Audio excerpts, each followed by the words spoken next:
Hey, what's going on, you guys? This is Madam, and we are back once more. And this time we're going to walk on over to CBS News. And it says court orders Jussie Smollett to be released from jail during his appeal. Seems that this case is not yet finished. An appeals court judge ordered Jussie Smollett to be released from jail pending the appeal of his conviction for lying to police about a racial and homophobic attack. The actor's attorney had agreed that he would have completed, the sentence by the time the appeal process was completed, and that Smollett could be in danger of physical harm if he remained locked up in Cook County Jail. The ruling came after Cook County Judge James Lynn sentenced Smollett last week to 30 months of felony probation, including 150 days in jail for lying to the police about an alleged hate crime back in 2019.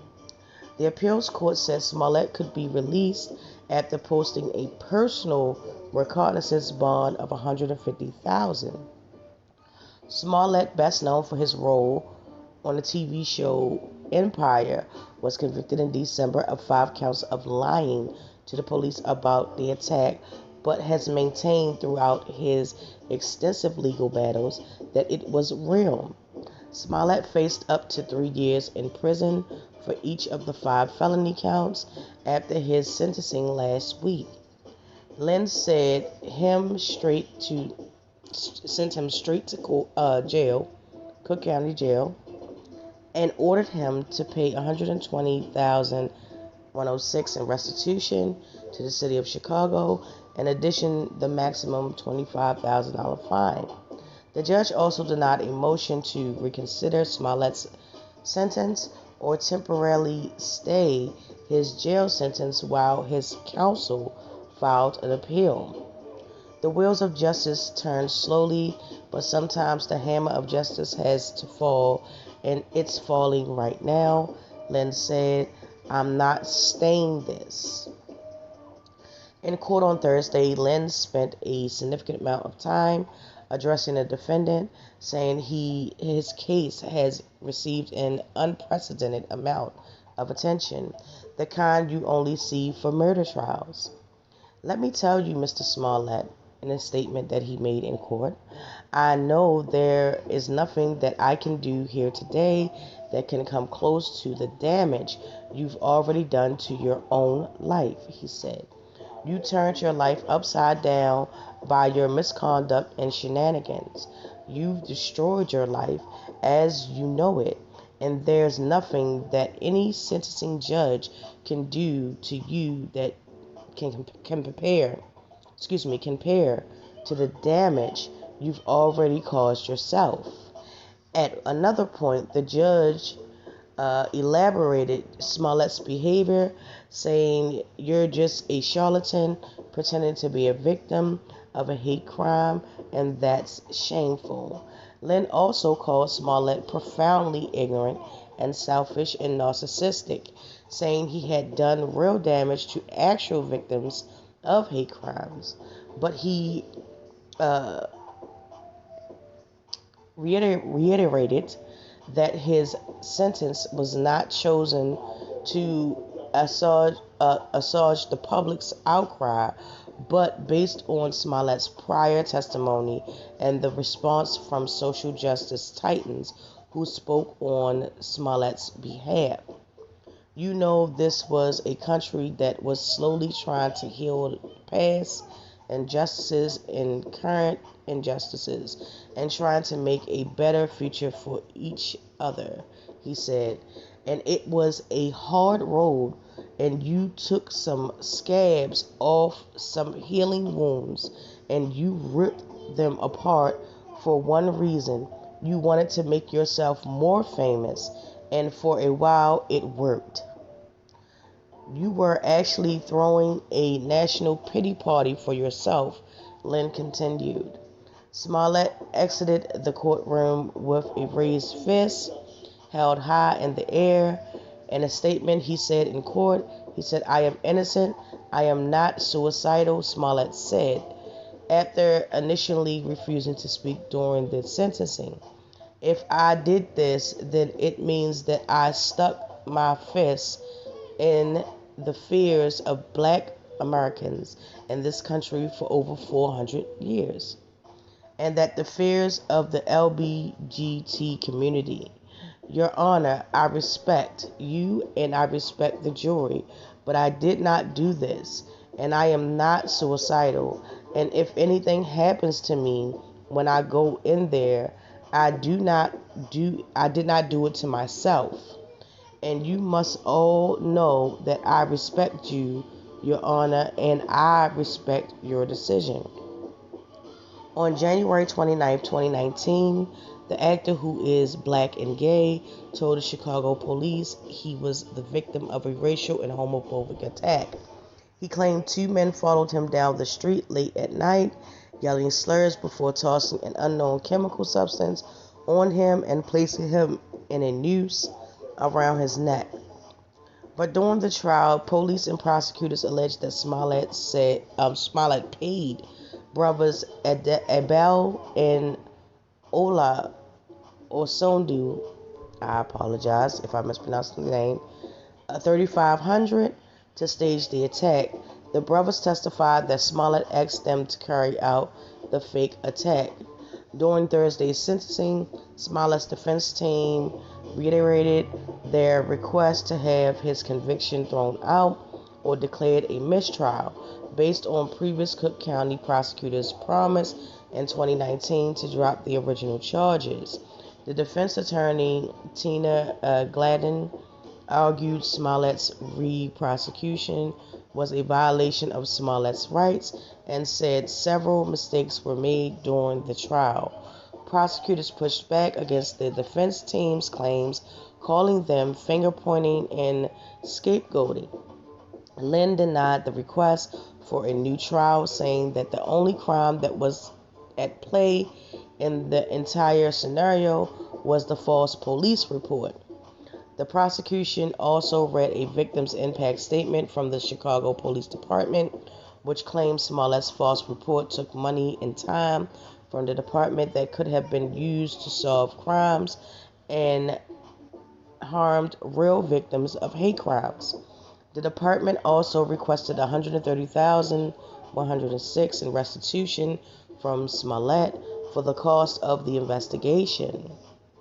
Smollett's defense provided several key witnesses that spoke to Smollett's character as well as his impact as an actor and role model in the African American community. He's a very loving and caring young man, former Empire music director Rich Daniels said on the stand, describing how Smollett gave back to the Chicago community, including visiting students in local schools. "I just think the world of him." Smollett's older brother, Joel Smollett, also read a statement pleading for leniency on Smollett's behalf, saying that Jussie should not be incarcerated. "He has always been a loyal, loving, and creative human being. He is not a threat to the people of Illinois." Smollett's 92-year-old grandmother also spoke on his behalf, crediting her Jewish heritage as a reason why Smollett and his family were focused on social justice. She addressed the judge directly, asking him to send her to jail alongside Smollett if he is incarcerated. Following the statements from friends and his brother, Smollett, sitting next to his counsel, appeared to wipe tears. Counsels for Smollett then read letters from organizations Black Lives Matter, the Innocence Project, and the Rainbow Push. Reverend Jesse Jackson, actor Samuel L. Jackson, and his wife, and actress Alfred Woodward.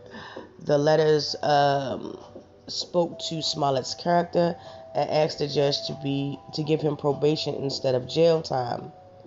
Smollett categorically denied police and prosecutors' allegations that he staged the attack. While on the stand, the 39-year-old actor said that the $3,500 the brothers claimed that they were paid to stage the attack was actually a payment for several training sessions and a legal herbal supplement from Nigeria, CBS Chicago reported. There was no hoax, he told the jury. No iota of information has changed. Smollett's defense team painted Oyo as homophobic, suggesting that as a motive for the brothers to really attack Smollett. Smollett also testified that he and Bell once kissed in a bathhouse. Bell denied even having a sexual relationship with Smollett, but told police that he agreed to help the actor with the attack because he thought Smollett would help him with his acting career. The prosecution highlighted evidence from the police, which included footage of Smollett's car picking Bell up days before the incident and driving to where the attack was reported.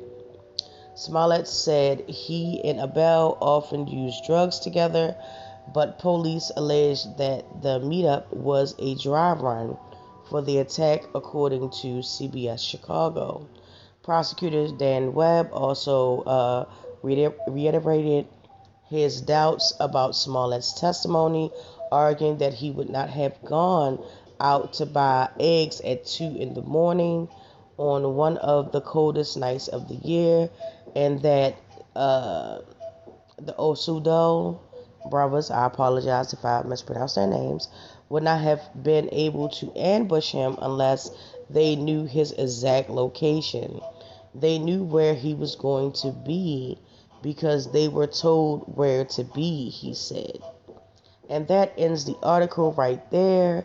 It did drag on for a little bit, but that was just a refresher if you aren't familiar. There's a lot of moving parts in this case still going on, and apparently your boy is out on bail. He free to roam, and it could be 150 days before the before his sentence that he was sentenced for. So in a sense, I will say that it's a smart legal move. A lot of times this doesn't actually work. There are a lot of people that have claimed the same thing for different for their cases individually and was denied, but never really have a turnover as far as like literally like the next week. You know what I'm saying? You out of jail. You know what I mean? But as this story develops, as with every other story that I do, I will definitely keep you informed. And this is the part where I thank each and every one of you for coming to watch my video. And we're going to see how deep this rabbit hole goes. Because apparently, your boy Smollett ain't going out with a fight. Drop down in the comments, as always, and let me know how you feel about this. And with that being said, I will get back to you in the next video.